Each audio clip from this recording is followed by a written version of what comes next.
because we have our very own MCA, Dorothy Jackson, on the call. She'll be co-teaching this with me. Hi, Jack. Hi, everyone. Hello. Dorothy. Hello. Oh, all right, we got a. Hey, Dorothy Boo. I don't think I met Dorothy. Dorothy, is that you, Dorothy? Anthony, don't start with me. Anthony calls me Dorothy. Dorothy. O-R-F-Y. That is not my name. Man, get spell check for that, right? Yeah. All right. Greatly appreciate it being on the call, and I just want to show gratitude for everyone being here. This is to date our biggest Zoom technology class. So big hand and big gratitude to everyone on this call. Since we have moved to the Zoom platform, this is the first time we've ever had this magnitude of people here. So very excited to have everyone here. So excuse me, we're going to go over basically opportunity and DocuSign in this class. So we want to make sure that this month we wanted to have majority of our tech classes be solely revolved around that, just because this is this is a big deal. We're about less than a week or so away. June 20th is the date we're going back into DocuSign. We're transferring from .loop to DocuSign. And for everyone who has questions when it comes to your existing loops, archive loops, or anything inside of .loop that you want to make sure that you have as a file, or you want to make sure that you get into command, Dorothy will be able to answer that later on in this session. Also, if you have any questions throughout the class, please keep your line on mute. You can put the questions in the chat. Every now and then we will actually hop into the chat box and actually answer your questions there. Very first question, let's all put it in the chat. How many people are familiar with opportunities or have created an opportunity in command? Okay, by either show of hands, show of chat, thumbprint. Okay, there you go, thumbs up. All right, hands up, great, great, great, great. Great to know that. So we don't necessarily have to dive super deep inside of opportunities, but we will talk about how to create one and what is the difference between a buyer's opportunity as well as a seller's opportunity. And then we're going to go through an example of a seller's, excuse me, seller's opportunity, I believe. All right. All right. So now, again, like we said, we're moving from .loop into DocuSign. We have Dorothy on the call to kind of answer any particular .loop questions when it comes to your files, also to go over commissions as well once we get to that part. Another thing that I would like to say as far as opportunities are concerned, you got to make sure that you have a contact or your database up to date, because you need a contact in order to create an opportunity, because you will have to attach a buyer or co-buyer or seller and co-seller. Okay, Dorothy, you had something to add before we get started? Yes. So we're all in this together. So there are some things that I don't know, but I am determined to become a techie, and I'm going to get all the answers to all of your questions. So make sure that you put your questions in the chat box, and we'll go back and review all of them. Awesome. Thanks, Dorothy. Thank you for affirming that, to make sure that we are all on the same page and we're all in this mastermind session together. All right. So let me go ahead and share my screen. Okay. Dorothy. Okay, gotcha. All right. And everyone is able to see my screen, correct? Okay, great, great. All right. So here we're in the home page where we are in command. We've logged into command, and we're going to hop into the opportunities section here. I'm going to click the red KW so we know where we're going. So we're moving from submitting for compliance and your documents for compliance inside of .loop to command now. And by attaching your DocuSign account in your settings, and we can go over that before the session is over, if you have not, This is going to be the process of how you submit your document for compliance within the details page of your opportunity. Okay, we're going to go through that just now. All right, so I'm going to go through and I'm going to give you an example of creating an opportunity from scratch. Okay, so we're going to click create an opportunity. All right, and here in create, oh, let me move. I think we're in the way. There we go. Here, when you create the opportunity, all right, you see Market Center will always be Upper Marlboro. All right. For people who are part of team, you will see a team module where it says select a team, and it'll have the team that you can select this opportunity to. Be careful from this point on when you create an opportunity. If you link it to your team's opportunity, then it's going to only show up for the team numbers and not your individual opportunity numbers. So in this case, if you're not a part of a team, we're going to leave that blank. Opportunity type. You have a listing type. You have the buyer's type. Landlord and tenant, which is your lease type as well. All right, once you select that, the owner of the opportunity here will be you, the agent. So it's not the owner of the property, but the owner of the opportunity. And then where it says client, this is where you'll actually add your clients here. So you'll select your contact. You can type in the name, seller, co-seller, buyer, co-buyer. Okay. Going through, whereas if you're going through a listing opportunity, you want to name the opportunity name the actual address of the listing so that when you're creating this opportunity and moving into your room in DocuSign, your DocuSign room name will be the same as your opportunity name. So 1, 2, 3, 4 Main Street. All right. Moving along, you're going to fill out the estimated close date. Okay, let me find. Estimated close date, we're going to say, for example, I'm going to say July 1st. Can I just say something, Jeff? Sure. So please note, wherever you see the red stars, that is information that you have to fill out. Correct. Those are required fields, and if there's nothing to populate there, then you cannot move into the next step. Okay. Thanks for that, Dorothy.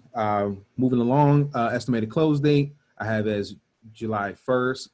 Estimated listing price, going to say $350, commission rate 3. Here where it says opportunity phase and opportunity stage, there's always going to be the 5 main phases and opportunities that you go through for your transaction. There'll be cultivate, appointment, active, under contract, and then closed. So when creating the opportunity from scratch, you can only start the opportunity off from cultivate, appointment, or active.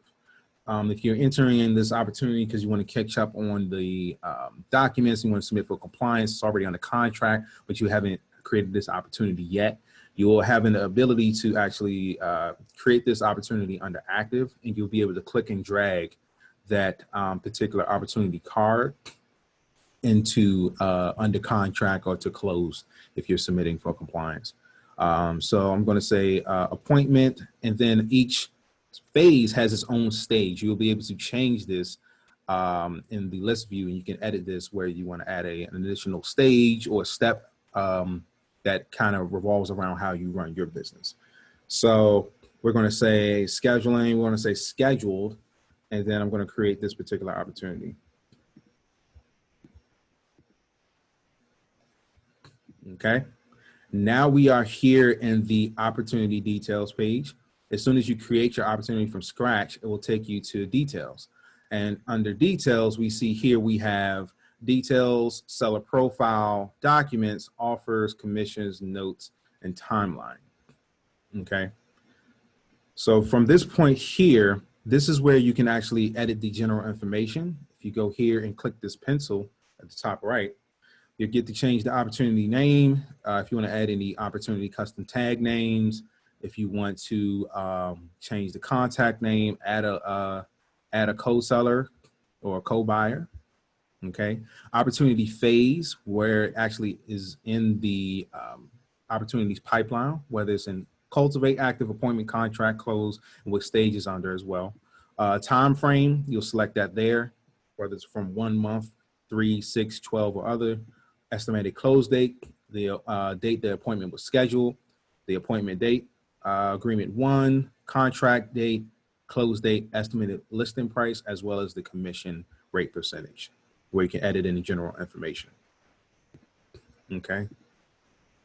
Moving along, you can also add the property two ways. You can either select from listings here at the top right, click this bar here, and then look for your listing under all status. And where it says show only my listings, we're going to switch that to all listings. Okay, you'll type in the listing you're looking for, click search. Once you find it with the right information here, then you'll click select. Then boom, your listing is attached to your opportunity, as well as you can actually add it here under property. Okay, you can type in the property at the address line here, select the address, and then you'll see everything else populate from here, and then click save. Okay, opportunity has been updated.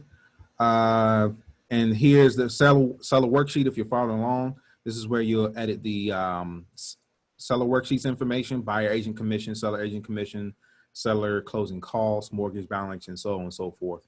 What else? Prorated taxes, second mortgage balance, as well as prorated HOA dues. Okay, once you edit that there, you can click save and continue.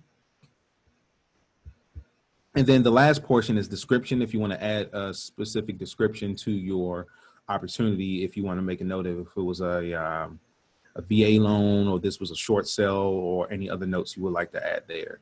And you can also go here where it says notes. You can also add the same note here in detail. So if you go to details and add it in the description, Melinda and Dorothy will be able to see any notes like that you want to add for them to see. Okay. And then notes under the opportunity will be the only one that you'll see under the opportunity. Only the opportunity owner or people assigned to this opportunity, if you're using this module for teams, will populate. Okay. Any questions so far? You can throw it in the chat. Any questions so far about the opportunity details page?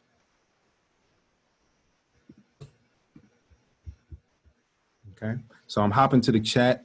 All right. So Carla has asked, if you have a dual-sided deal, where are you representing both buyer and seller? Do you need to create two opportunities and submit compliance and two separate opportunities? So if you're representing both the buyer and the seller, yes, you will need to create two different opportunities because it's going to require you to submit two different documents. Dorothy, do you have any insight on that as far as the... That is what I understand as well. You do have to create a buyer side and a seller side. Okay, sweet. Monica Swan has asked, so an opportunity needs to be created in order to submit a ratified contract. Correct. If you do not create an opportunity, you will not be able to access this page where you can access documents to submit to the Market Center for Compliance. Okay, Lance says, so if a listing is not active, then you cannot make an opportunity, i.e. listing in a pipeline. Incorrect, because you can actually make an opportunity from Cultivate, even if it's a lead or even if it's a potential buyer or potential seller. You can still start the opportunity, but then as you go along, that's when you'll be able to add the listing in KWS once it becomes active along the transaction process. So you can always create an opportunity from the Cultivate stage or you're in the appointment phase, but then the opportunity can actually sit there for as long as it takes to actually close this transaction. So we do suggest that you create opportunities so that you can have your numbers and reports running in the background to generate your potential and probable income, your GCI. But then later on in the transaction process, Lance, you'll be able to actually add the listing once it becomes active. All right. Elisa says, what is the show net offer on comparison? Meaning once you receive more than one offer on your particular listing, then you'll be able to actually generate, and I think they're still working on that to release sometime this quarter to reestablish their net offer sheet. So when you're accepting multiple offers, you'll be able to actually compare the offers on that opportunity. Okay, and Cheryl says, what does the time frame represent? The time you have worked with this seller or buyer? Yes. And lastly, Shalene says, after making an opportunity, how do you transfer the documents to that file if it already has been completed? Meaning if the file has already been approved for commission or if the documents have already been signed? Okay. So what you'll do is you'll just bounce that out. Say if the file's already completed and it's an archive document in your loops or is within an archive loop, you'll be able to bounce those documents only as a PDF to yourself and save it to a file. And then you'll be able to upload those documents inside of your opportunities in Command. So there will be an additional class with Donnell to actually show everyone how to import everything from .loop into Command. There is a way to do that, and he is a genius at it. He just showed me how to do it yesterday, so I don't have all the details, but we will have a class in order to do that. I have instructions, which I will be sending out as well.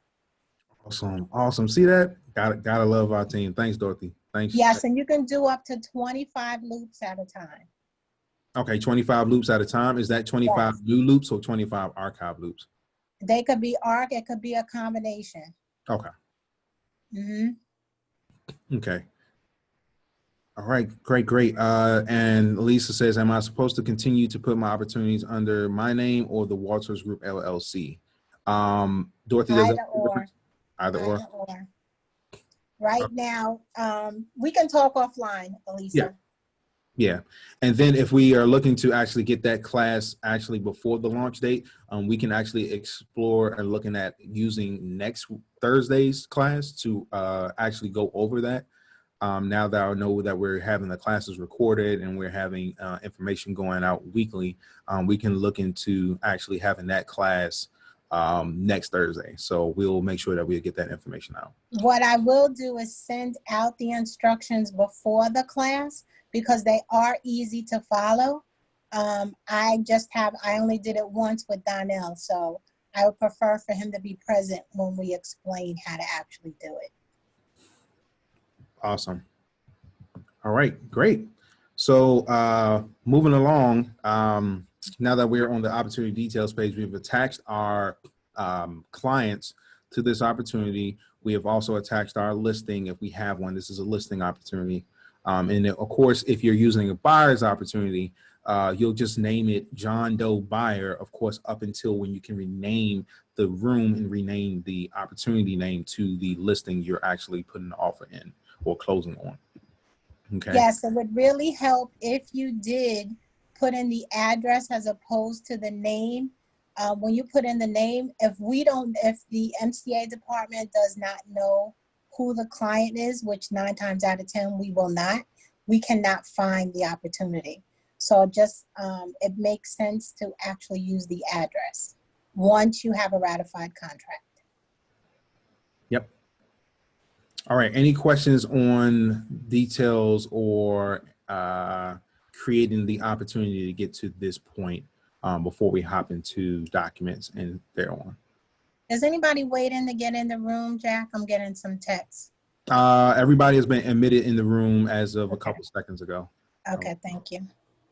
Welcome everyone who's on the call. Welcome everyone who's on the call. All right, moving along. So I'm actually going to, can you change the name to an address? Yes, Karen, you can. Do you want to back up and just show them how you do that, Jack?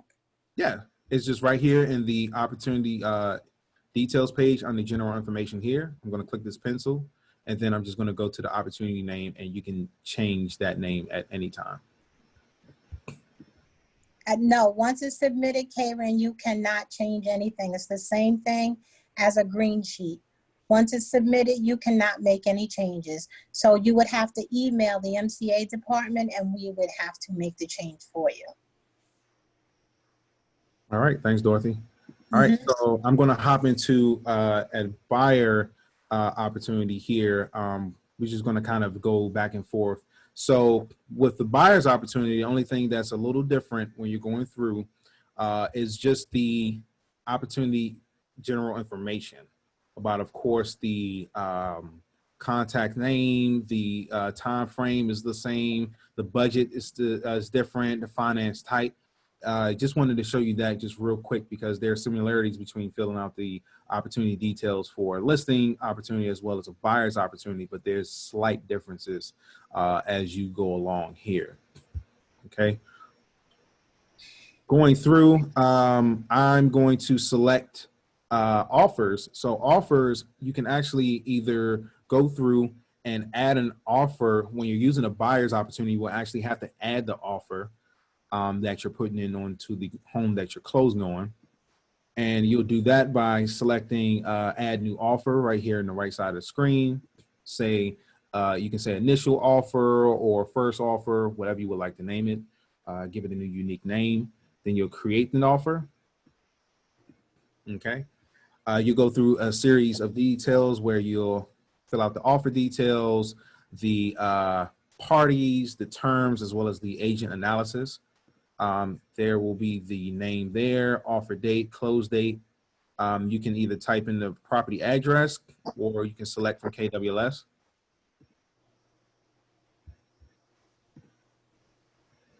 Oop.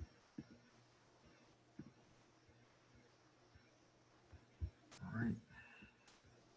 Also, if you notice, once you submit an offer, the commission tab actually gets unshaded. So that's where you can actually start to enter your commission information once you have received an offer. Yep. And that's a perfect segue into actually where we're going as well. So entering information here, the buyer's information, seller's information. Okay. The associate's name and the representation on the buyer side, and the associate's name here for representation. Okay. Moving along, you have the cash amount or the finance amount. Okay, equal the sales price. Percentage.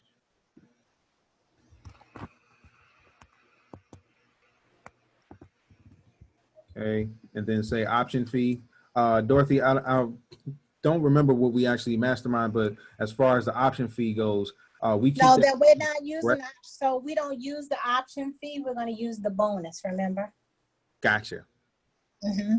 Thank you. Just wanted to point that out when you're going through. You can leave the option fee blank, and we'll show you why in just a second. Buyer will give, say, 5 days, boom, boom, move through. If the seller will contribute any cost to the residential service contract or to settlement cost, you enter that there. Moving along, then you have the pros and the cons, and then the summary. These are just really notes for the initial offer. These are notes for your reference. The pros and cons of accepting this offer or not. That's where you would put your notes. Gotcha. Yep. And then moving along, you'll enter in the notes as possible, click save, and then boom, there you'll see your offer that you just put in that you actually did through the buyer's opportunity. We're going to show you how to actually create an offer URL once you actually attach your listing to your opportunity, and you can actually generate an offer URL link, excuse me, that you can add to your Bright MLS. So in the description, people that want to put an offer on your listing, they can actually click that link, fill out the sheet, visit there, click submit offer, and then you'll be able to compare offers and look at the offers here. So in this example, an offer has already been accepted right here for Whistling Duck Drive. Okay. Now, as soon as you accept an offer to what Dorothy was just saying, you can actually now look at the commissions tab here once you select an offer. And this is actually taking place of the green sheet. So this is where you want to make sure that all of your information is correct, because once you hit submit, you can no longer make any changes to it. Yep. Yep. And then going along, you'll have your commission information here. Then once you want to add the agent on the other side for the co-broker payment, you can click the button here that says add co-broker payment. And then So also, Jack, can we just go back one step? Just go, Sure. I'm sorry. No, you good. So if you were to add the co-broker, you still have to make sure that you have the W-9 information updated, and you should also upload that W-9 as well in your opportunity. So we have the backup for that, for tax purposes. You still want to do everything you would do in Dotloop, you're just doing it here. Sorry. Nope, you're good. Thanks. Thanks. No, we need that. Okay, so going down to the agent breakdown. So if you have 2 agents in the office and you are splitting that unit, because you know 1 unit is the actual 1 transaction, you actually have the option to split it here. So Jack, if you hit the plus or the minus, so you can show them. So if Donnell has the full unit, he gets the whole thing, or if he's splitting it with another agent, he can actually put in, say, 50% and then add the other agent. Down at the bottom, right? Not co-broker, down at the bottom. Oh yeah. So, hold on. Jack, I can't So you drive, want, huh? so you want to make sure that it'll actually be the co-broker payment, because it'll be the payment right here. So then where it says pay to agents, that's where the co-broker payment comes in, where you can go and enter in the commission, the amount, the tax ID, the tax type, whether it's a social Right. security or EIN, the company name, the pay to, and then the agent name. And then you can look for address. And then you'll find the,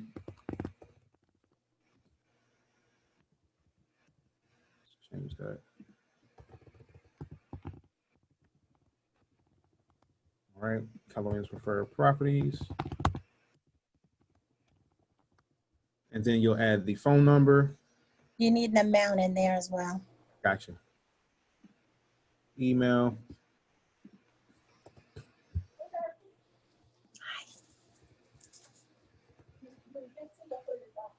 Okay.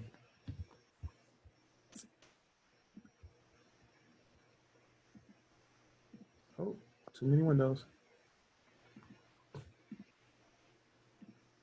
I think that's taken like, oh, the other 50%.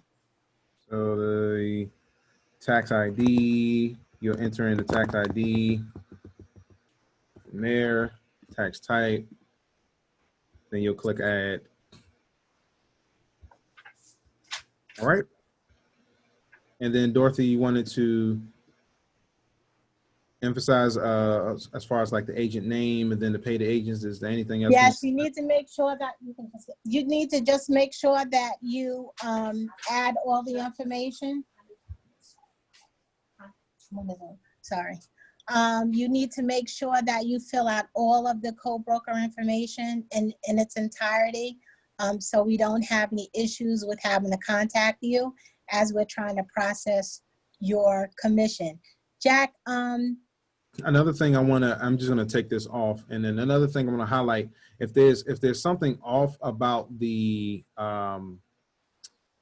why you're unable to submit, it will let you know whether it says agent units must total to 0 or it must total to this. It will also tell you where your errors come in, and it will tell you why you cannot submit. So that's kind of a cool feature that they have to kind of make sure that you're submitting correctly. And then once, all the errors go away, then you'll be able to click submit and submit to the Market Center. And again, if you can look here, this is where you'll see the status. It's open, whether it's submitted, open, or reviewed, or approved. But again, like Dorothy said, just make sure that you're very, very careful with making sure that you have all the information correct.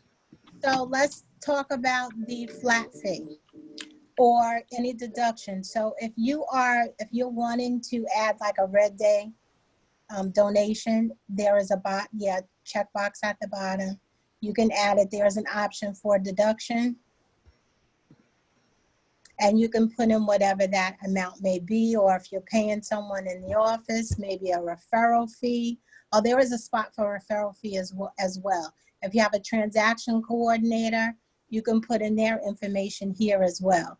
Most transaction coordinators we do have on file, so you just really need to make sure that you fill out who the pay to is and their address and their phone number.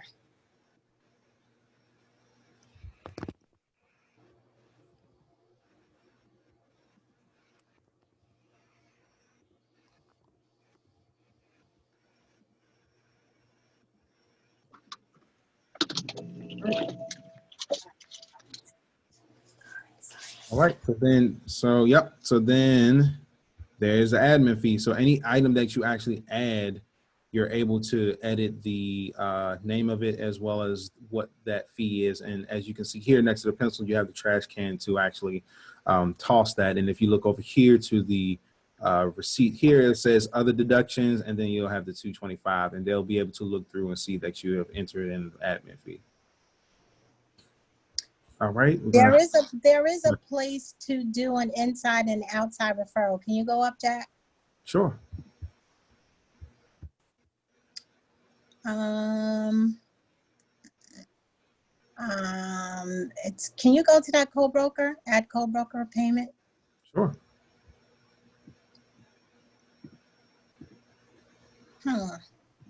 Okay, hit cancel. Okay, so even if you're Yeah. doing the outside referral, it will be that same principle as if you're entering the information for the agent on the other side, correct? Or if you want to add a note. I'm going to look on my end. I know there's a place to put an inside and outside referral. Gotcha. And while you're doing that, I'm going to hop in the chat. I see we have a spike in the questions. Okay, so let me make sure. Okay, yes, this presentation is recorded. Angel said last time I checked, we couldn't put outside referrals in the commission. Dorothy is verifying that now. Halima said, is notice for termination for accepted offer or clearing financial commitment. You have any insight on that, Dorothy? I'm sorry, what was the question? The question was, is notice for termination for accepted offer or clearing financing commitment? That is, that's a compliance question. I can ask Melinda because I'm really not sure. Okay. So That's compliance. So compliance and commissions are actually two different things. So compliance is something that Melinda does. I'm not sure exactly what those terms should be or how it should even be noted. okay. And then Halima, we can follow up after the call. Yes, we'll follow up with you.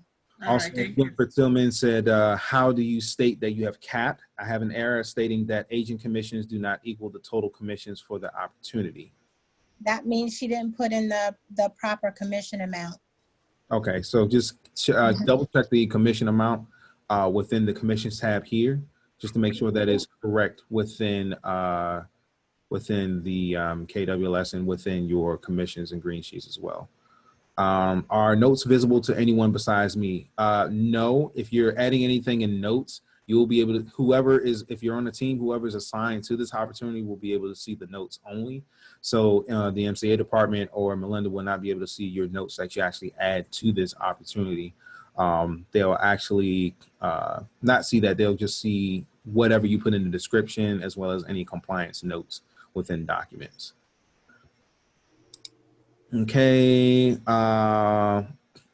what is the agreement on data privacy and ownership, Lance? As far as data privacy and ownership, we will have to just double check with KWRI. I can double check with John Morris when it comes to our data agreement that we have with DocuSign and what's going on with when it comes to our templates and what we're adding to our rooms. I believe it's the same with .loop, but we'll verify that information for you as well. When will we get the tax ID number, Dorothy? You would get that as soon as you write an offer. It's the same information that you needed for .loop is the same information you need in Command. Okay, awesome. Another question we have is what happens if closing date changes after you submit for compliance? You would have to contact the MCA department and we can change it. Okay. And then the questions for adding the second agent to the split and the outside referral, we believe that's in the co-broker payment, but again, Dorothy is looking up that information. So yeah, I'm gonna send out something. I'm gonna answer all these questions in an email after. Oh, perfect. And then, yes, we do have the chat saved, so we'll be able to actually see who asked the question. We'll reach out if we didn't get to you. If it's another KWPP agent, are we adding it under co-broker? Correct. Yes. No, that's what I'm looking up. Oh, that's what, okay, so that's what we're looking up? That's Okay, exactly what I'm so adding looking the at. other agent, we'll just make sure that question gets answered in the email. Chris asks, if the client is paying the flat fee, do you still put it as a deduction? Yes, it will go in as, I think that's the only time we're going to use the option fee. So you'll put in the 225 in the option fee. And then on the back end, if you are capped, it would be the full 225 that comes out. For now, I'm asking that everybody do that.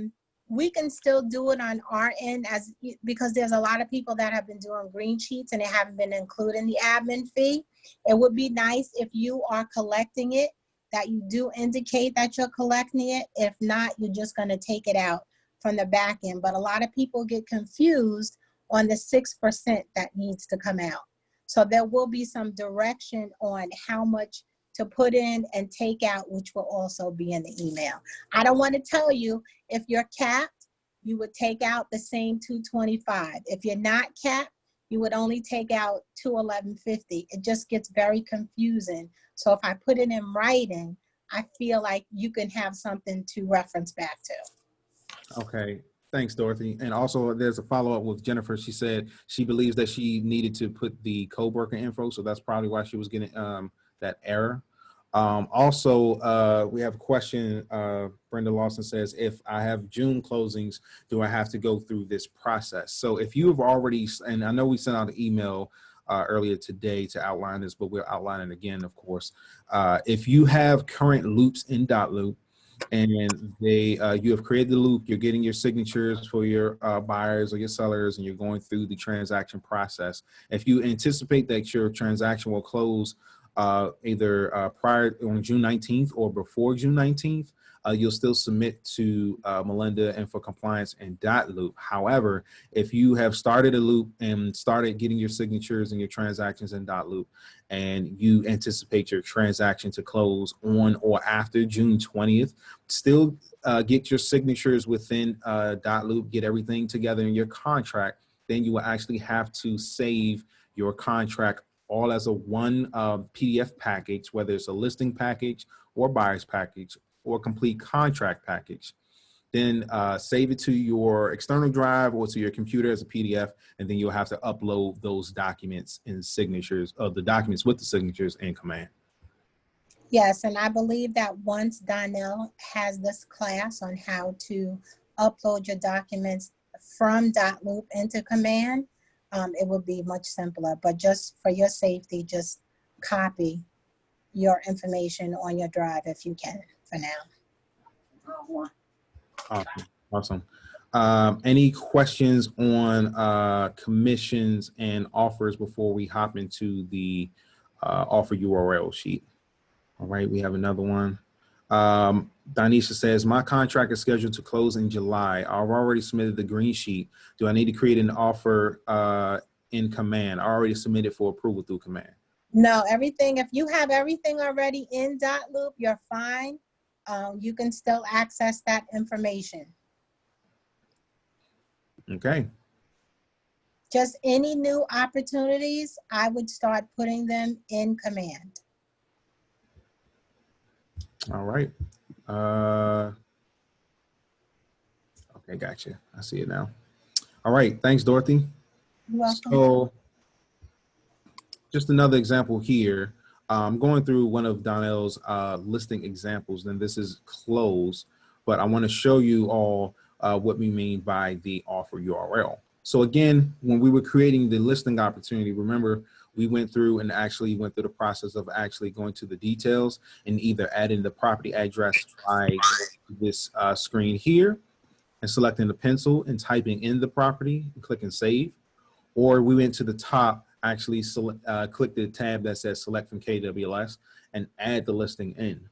Now, by actually accessing the listing that's within KWS, you're able to create an offer URL link that you can send to potential buyers and buyers agents, or you can actually add it to your Bright MLS description. So you can put an example, say for all, put a description, say the bedroom, bathrooms, the amenities and everything. And then also then it'll say for more information or any offers on this home, please visit this link here and fill out below.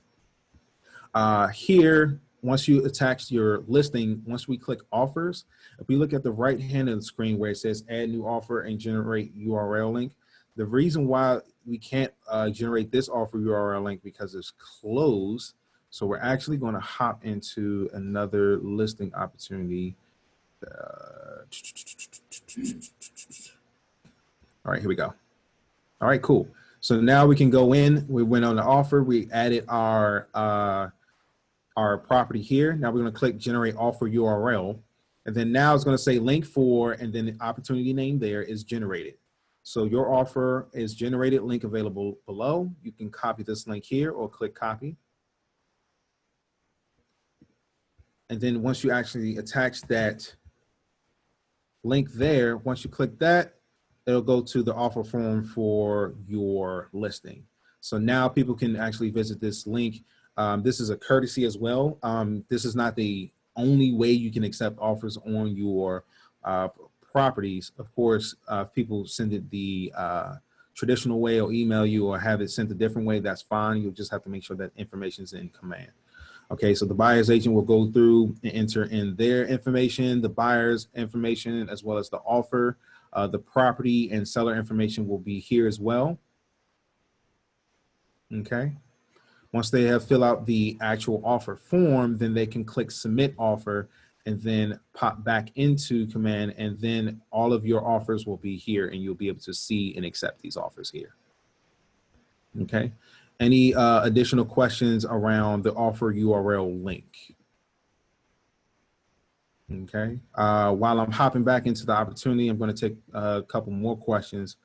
Will we be able to access .loop after the 22nd? I believe not, but Dorothy, do you have more information on that? So if you have an opportunity that you have created within the 90-day period, which is April and June 20th, you will have access to the files. You can view them. You cannot upload anything to it. You can't get any signatures, anything further, but you will be able to view whatever you have in .loop.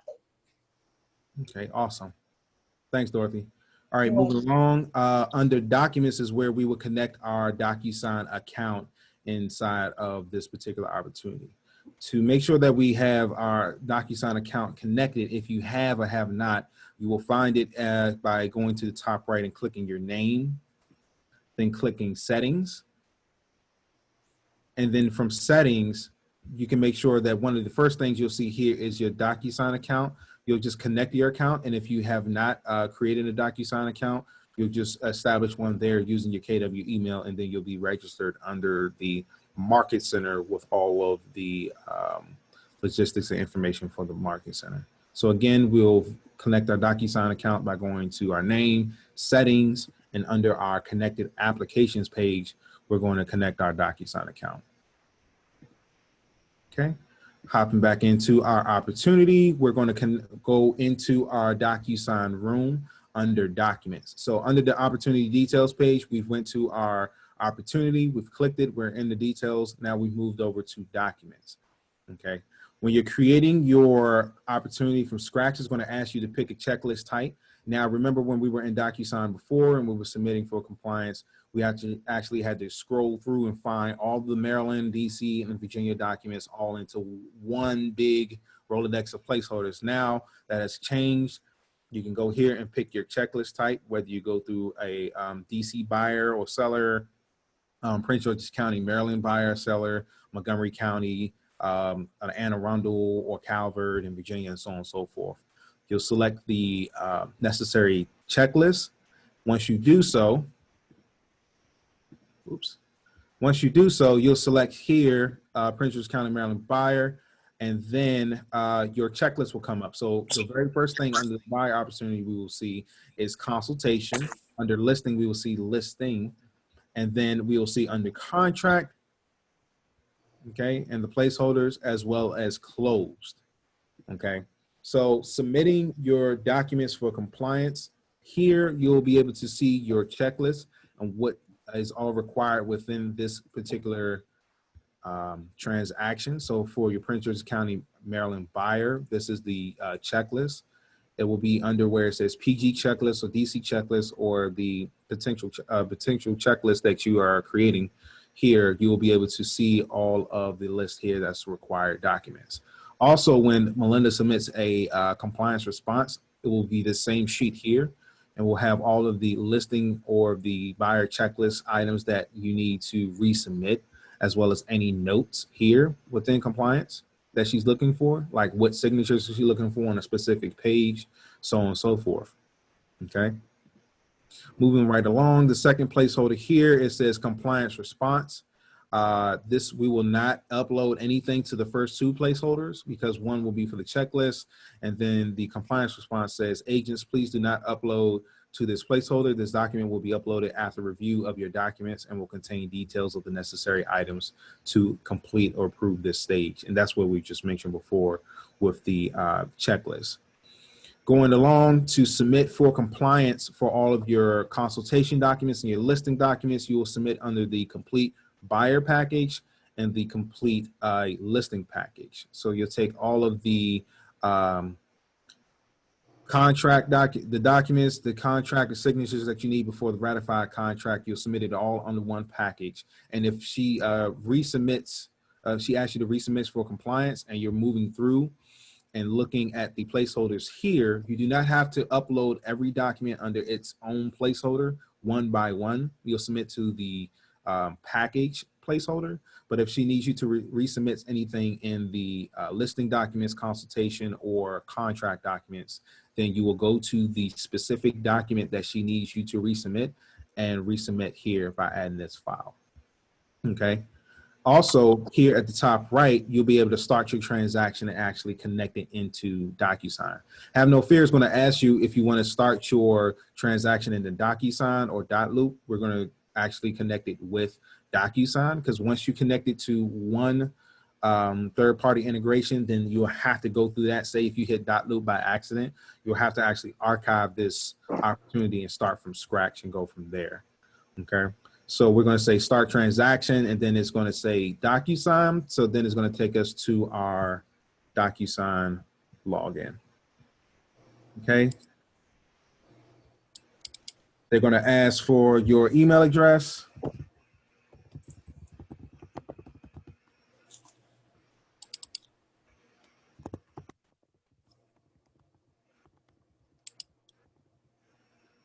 Okay. Once you select that, then it's going to ask you for your password. And then if you've already have logged into DocuSign, it's just going to take you straight to the room. Now we're here in the DocuSign room. Okay. And the very first area in the room they're going to take you to is documents, where you can add your documents. Also, you'll see details here. If you look at the top left, details, people, that's basically like your contacts. That's like you had in .loop. So that's be kind of like your Rolodex of people that you can add to specific rooms. Okay, envelopes is when you're actually adding the envelope for all the signatures that you're going to add onto the document, as well as any messages or history within this particular room. Okay, highlighting through the details page here, you can always go back here. Some of the information will pull from command that you have in your opportunity. And then for all of the other necessary fields required in this room, you're going to go to the top right where it says edit. Click edit, and then scroll down, and then you're able to enter in the room information, the MLS ID number, the address, as well as the offer details, high bid confirmation, closing details, additional information, and so on and so forth, as well as the property details. And then if I scroll back up here to the right-hand side, you'll see seller information here. You'll be able to add that, okay, as well as the seller, if you want to add a co-seller, listing agent information, listing agent number 2, and then here we go. We have the buyer's information because we're representing on the buyer side in this example. So we have the first buyer test, Co-buyer, Tanya Scott in this example. Okay, and then a buyer agent is Donnell. Once we have add the necessary information within the room, then we're going to click save. Okay. Now, if I hop into documents to actually go and get your documents, if you go to the top right where it says add in actions, we're going to click add. And then it's going to say, we're going to go to where it says DocuSign forms. If you have not validated your NRDS ID number or are having issues with it, let us know. And we will follow up after the call. But to select your documents, you're going to click add, and then you're going to go to DocuSign forms. Then it's going to ask for your 9-digit NRDS ID number, as well as the association you're looking for to get the to get the forms in the room. PG car, Smart, G car, whoever is your affiliation. Okay. Once you have validated, the very next screen you'll see here is where it says add DocuSign forms. So we have DocuSign forms library, and then you'll be able to select the forms. So going through the library, you'll be able to select Anne Arundel County, Carroll County, Frederick, Greater Baltimore, Howard, Hartford, Mar, Northern Virginia, as well as PG car. You can select those forms there. Once we're going to say PG car, for example, and then I can actually look for the forms and add the forms necessary for this particular transaction. And you can add multiple if need be. Also, Melinda has done an amazing job for us to kind of mimic the templates area like what we had in .loop. If you go and change DocuSign Forms Library to DocuSign Forms Group, then now you can go through select DocuSign Forms, and she has some of the templates here for you for the buyer and listing form set. We are still patiently, and I know people are going to ask about the DC. I haven't checked the chat yet, but I know it's jumping right now. It is. It isn't. Are the documents in the DC documents in just yet, or did you hear back from Melinda about that, Dorothy, or are we still waiting? Yeah, I think we're still waiting. Okay. So we'll keep everybody abreast with our tech update when we receive confirmation about the DC forms, but Melinda has gone through and actually put together some templates for us here. Okay. Yeah, I just uploaded command instructions for compliance. I'm also going to send it out after the call so everybody can have a copy of it. Awesome. Step-by-step instructions. Awesome. Thank you. Thank you so much. Mm-hmm. All right, going through, I'm going to select the PG Prince George's County buyer form set here, and then you can go through, add forms as necessary. Okay. We have here a residential contract of sale example here that we've added to the room. Okay. So from the details that we filled out, once we add forms to the room, most of the details will populate over here into the contract, where you can see the seller's information here, the buyer test and Tanya Scott here, as well as the additional information here. If you go through and you just check in what you missed, or if there's anything that you actually want to add in there, you can, that was left out. Okay. Go through, check all what you need to throughout the contract. Okay. Add any necessary details to the to these pages that you're adding. Okay. Go through the contract, scan it well. Okay. Then you can save and close. Okay. So as far as the signatures and initials go, we actually will do that inside of the envelope section. Okay. So we're going to go to envelopes. Okay.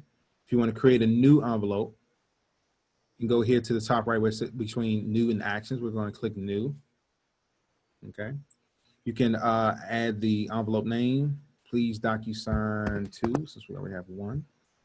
Okay. Going through where it says add documents to envelope, we can either use the room documents. So we'll select all the documents that you have actually added to your room. And again, going through, of course, room is the equivalent to a loop and .loop. Okay. I'm going to select this here, add selected. Okay. Here it is. We got that there. And then as the sender, you can automatically receive a copy of the completed. You can add recipients, so you can add your clients here. Okay. You say add recipient, say test, and then their email address. And then you can add another recipient and say email address.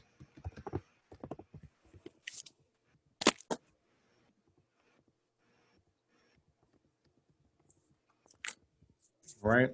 And then you can assign the roles here: needs to sign, needs to view, receives a copy. Okay. So your buyer and co-buyer will be able to have the privilege to sign there. Okay.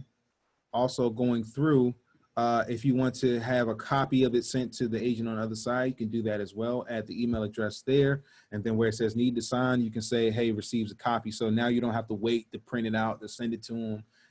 Once you receive the signatures from your buyers, you can actually get the signatures and actually have a copy sent to the agent on the other side as well. Okay. Also, when you're going through and adding the envelope details, you can create templates. So if you have your own templates, like Donnell has the example of a buyer agency agreement, so you are able to create your own buyer and listing templates and select from those templates from there inside of DocuSign as well. I believe that feature was in Dotloop, if I'm not mistaken. Okay, and then if you want to have a message to all recipients, you can say email subject, and you can enter in the message there when everyone receives their email to sign. Okay. All right, so let's hop in the chat before we move along on our final leg here. Dorothy has added a nice PDF again. Thank you. All right, so let's hop back to the top. Let's see where we last left off. Can we share documents with other agents as we do in Dotloop? Correct, yes. We just went through that, how you can actually send it to them, email it to them. Pam Nelson Chandler says, so they submit this form separately from the complete packet, or there's a way for the buyer to upload the PDF file to the offer form. I'm not sure if there's a way to actually attach a PDF or attach a form to that offer form so that it can auto-populate or give you that information. I believe at the moment they'll still have to email it to you or send it to you. Okay. If you're looking to connect your DocuSign account and it still says in progress or still trying to synchronize, then just double check to look in your email address that you set up with your DocuSign account to validate your email address with your DocuSign account. Okay. Anyone that's asking for a cheat sheet or any guides or videos or any references to come back to or reference to, Dorothy and I will work together to make sure, and with the marketing department, make sure that we get something out to everyone so that we can have a guide and how-to videos that KWI has provided as well, so that we can make sure that everyone can catch up at their own speed. Okay. Monica says, this is a lot of info. My head is going to explode. Nope. We're just going to take this one bite at a time. We're going to take this one bite at a time. Karen says, if we are using DocuSign, will the document be separate when we submit to Melinda? No. So if we are using DocuSign, the documents, you'll be able to get all the signatures and create your documents within the DocuSign room. And then once we hop back into Command, you're able to actually select that file from the room and add it there. Okay. Brenda Lawson said, what if I already had a personal DocuSign account? Can I still connect it? Yes, correct. You still can connect it, but you'll pay the fee for that specific DocuSign account. And that'll be a deal you have with DocuSign directly and not through the data agreement and user agreement with the technology fee in the market center going through Command. So if you've had a DocuSign account already, you'll still pay DocuSign for that subscription you have. But if you start your new DocuSign account or a new DocuSign account in Command and connect it that way with a separate email or your KW email, then that's covered in your technology fee and you're not paying DocuSign directly. Okay. Also, for the people that are having, again, difficulties with the NRDS number, please shoot an email to myself or Donnell to remind us so that we can escalate this issue to our regional tech director so that he can look into it for us. But just make sure that we get that information for the show of hands and the number of people having that that problem. So Halima, we're going to hop into that. Latoya, we're about to hop into that. Chris said, okay, now you connect. Okay, great. Chris says, how do you download the forms without being in a room to create a template? You will actually have to be in a room. Let me see. I believe if we go back, you can actually go to your documents page. So I'm going to save and close this.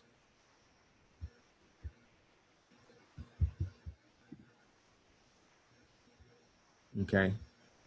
I believe Chris is somewhere within dashboard and my docs of all the documents that you can add to your room. Yes, this is where you'll be able to, if you go here, if you're not in a room and you're coming from your dashboard, you go to my docs and you'll click either add a folder or you can add new documents here. Okay, under forms, I believe. All right, moving kind of slow. All right, there we go. Yep, this is where you'll be able to add them from.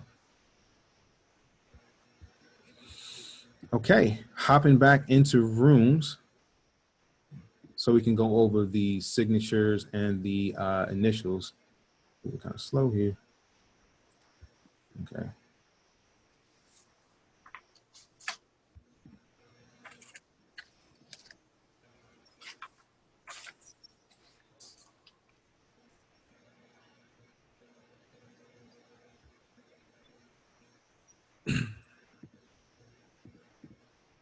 Okay, that is save and close. That is not the, give me just a second.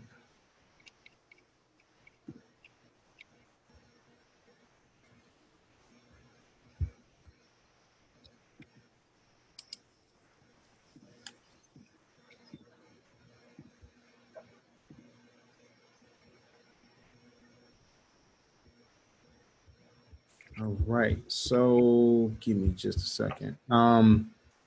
As I'm actually looking this up, I'm going to hop back in the chat. Does anybody have any other questions? I'm going to actually get to the signatures part. Bear with me. Upload your questions there. Jack, can you hear me? Yeah. Yes, I can hear you. So Anthony wants to know, once dot loop is gone, if DC forms aren't uploaded, where do you get them from?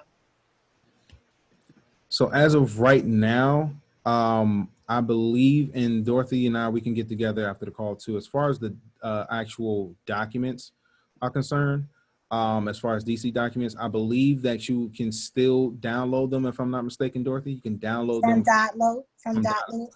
You Yes. might, yeah, because you'll still have access to dot loop to view, so you may be able to still download the forms. Right. So then as you're getting into dot loop, you can get access to the forms. Of course, can't create any new loops or submit for compliance, but you can actually download. And I would suggest everyone who has that same concern as far as the DC documents are concerned in Command or in DocuSign, that you actually download the DC documents from dot loop right now. So all the DC templates that you have, just save it as a folder to your computer, and then you'll be able to upload them as a custom file folder, either in Command or in DocuSign. All right. So Celine Williams says, I have a problem accessing, oops. The chat disappeared. Okay. I have a problem accessing documents due to the NRDS issues anywhere. So, okay. Yep. So shoot us an email to Donnell or myself so that we can get a list of names and so that we can have that to turn into our regional tech director. Okay. So Chris Mathis says, if we recognize that some MAR forms are not available in DocuSign, should we download those forms? Correct. I would just download those forms, better safe than sorry, if you cannot access them in DocuSign for whatever reason. And if it becomes a known issue, then again, just let us know so that we can escalate it to our labs team. All right. Also, yes. I'm sure everybody feels like this is a lot of information, which it is. Mhm. We are going to share as much information and documentation as possible. We will get that to you as soon as possible. And then, of course, we'll have all of our previously recorded classes, this one included, of all of the opportunities in DocuSign classes that we have already covered on the mypreferredplace.com in the our Zoom training area, where we will have all of our previously recorded classes. You will be able to access those there. I'll be able to go through the registration form on the Zoom call, and I'll be able to, by tomorrow, email everyone the information to get access if you don't have access to the KWPP intranet, so that you'll be able to go back and view this at your leisure. But we're also going to make sure that we constantly send out more documentation for you all and how-to videos that KWRI has and that we have, KWPP, to make sure that this transition is smooth as possible for everyone. Okay, now back here to add the signatures and the initials. Once you have actually added the roles, you added your buyer, co-buyer, seller, co-seller, and their valid email address and say needs to sign. Here at the top right, we're going to click next.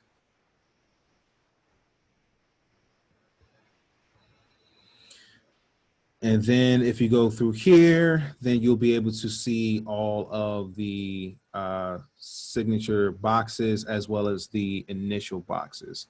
I know it's still loading, and I believe last time I checked that they actually auto-populated the initials. Doesn't look like it here, but we're going to go over it together now.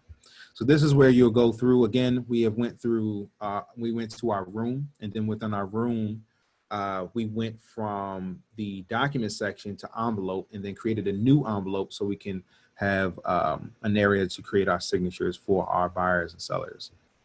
So then going through, you'll just grab the initial of the co-buyer, and then the buyer, and of course, because it's two separate colors, this is where you will actually have the one is for one buyer, one is for the other, and seller and co-seller, and then you go through and add the initials there. I believe there was a way, I think Donnell may have cleared it out, but I'm not thoroughly sure. I believe it was a way where you can actually automatically have them fill out the initial and signature areas for you, so that you can actually go through and just verify whether certain areas where you don't want initial or don't want a signature at, you can go back and edit that as I'm doing here. And if there's something that you messed up on or you want to actually delete that, you can just select it and then come here to the bottom right and just delete it. Okay, over here, you'll see where you can add signatures, initials. You can add date signed. Okay, let's get to an example.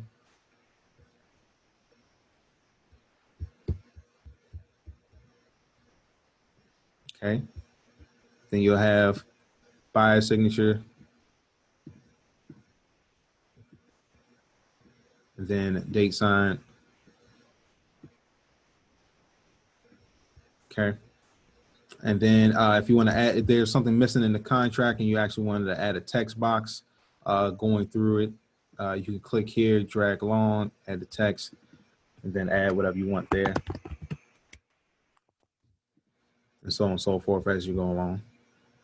Okay.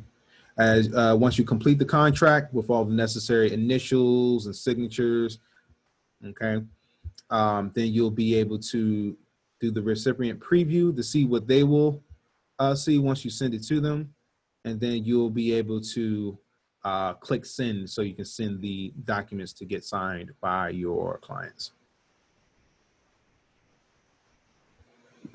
All right, we're going to hop back to the chat.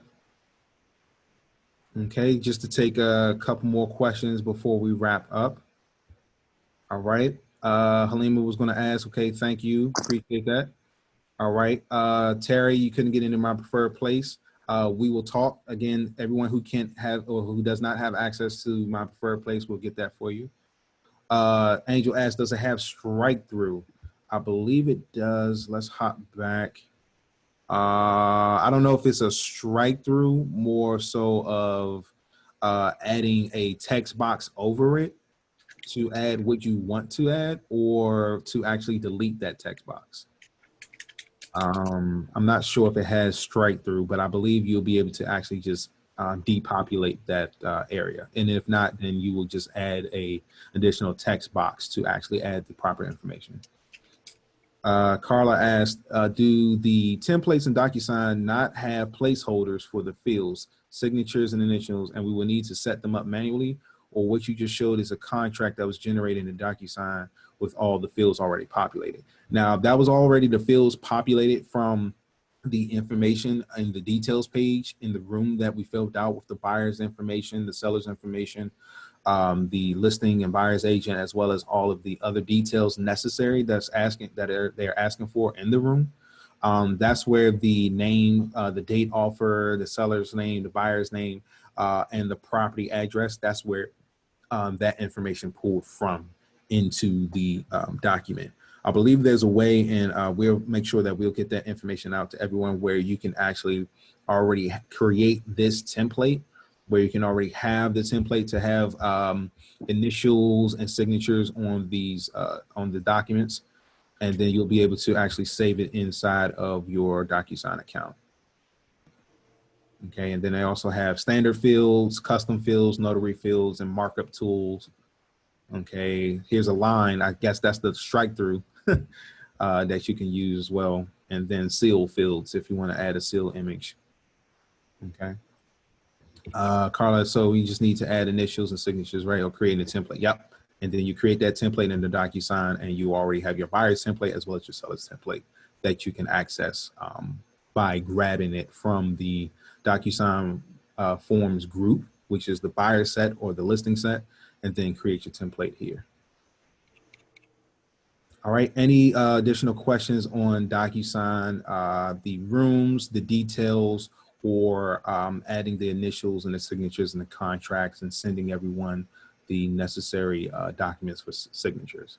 Hi, Jack. I have a quick question. And Hey, I think Kim. you pretty much, I think you pretty much explained it, but it Okay. sounds like to me that you can create one basic form with these all places already populated. And that way, when we go in and want to put in the information that was in the details, it'll just be in that form. So we don't have to keep doing this each and every time for each different client. We can just create it one time and keep it there.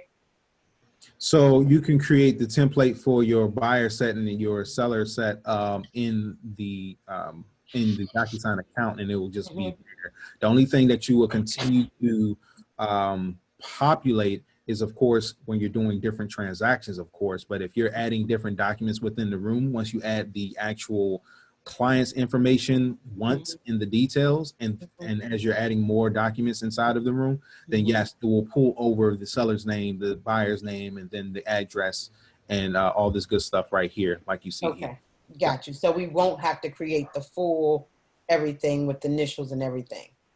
Correct. If we create the template. Okay. Yeah. All right. Got it. All right, cool. Is there anything else that you wanted to add, Dorothy, before we wrapped up? I know we went a little over, but this is very important to me as it is to everyone else. And we have over 50 people on the call, and I greatly appreciate you hanging during your late hours with us, because this is very important that we make sure that everyone is up to date and up to speed with DocuSign. Dorothy, did you have anything else to add? No, I have nothing else to add. I want to get with Donnell and make sure that we show everyone how to import the completed loops into Command. That is our next step.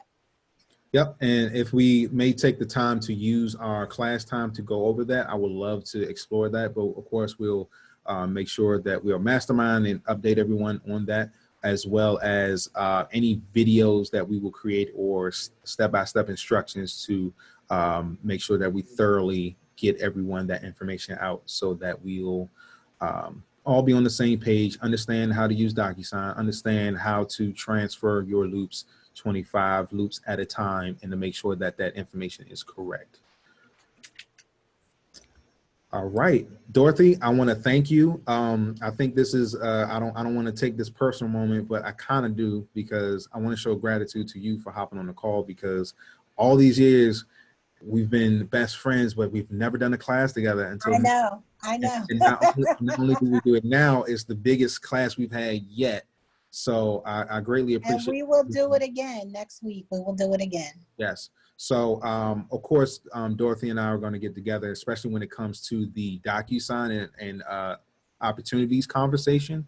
A lot of you all, please make sure that you visit my preferred place or email us directly so that we can get you our tech appointment links, whether you can get some help with additional help with Donnell or myself on the call with you, so we can spend some time getting you up to date and any other additional information you need on DocuSign or Command in general. And for some of the DocuSign and opportunity conversations that you all would like to have in the tech conversations, we're going to kind of coordinate with the MCA department to also get Dorothy on some of those calls so that we can answer some compliance information there too, so that we can make sure that we can get all your questions answered.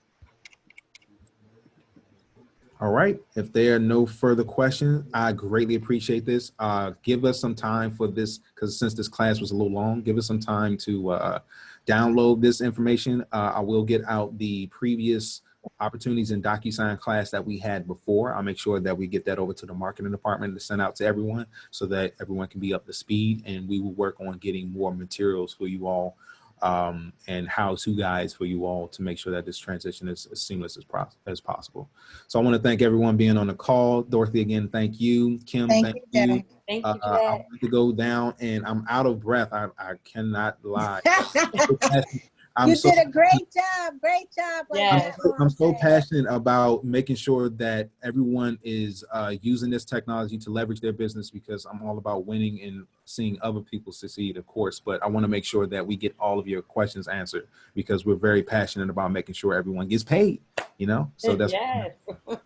all right. So again, we will have this class recorded. We're going to get it onto our YouTube page, as well as get the previous opportunities in DocuSign class out to everyone. And just stay tuned. We'll make sure that we'll keep everyone informed, and continue to call us, email us. We'll get all your questions answered as much as possible. Yes, if you have questions, you can email me and Jack, and we'll get them all answered before next class. Yes. Yep. All right. Right. Thank you, everyone. Everyone have a safe evening. We will Thank see you. soon. And for people who have tech appointments with me, see you soon. Maybe see you tomorrow. And Godspeed. Thank you so much. Thank you. Thank you. No problem. Hi, Adrian. I will see you Hi, tomorrow, who's Jack. that? See you tomorrow. Kim. Hi, Kim. How are Hi, Kimmy. you?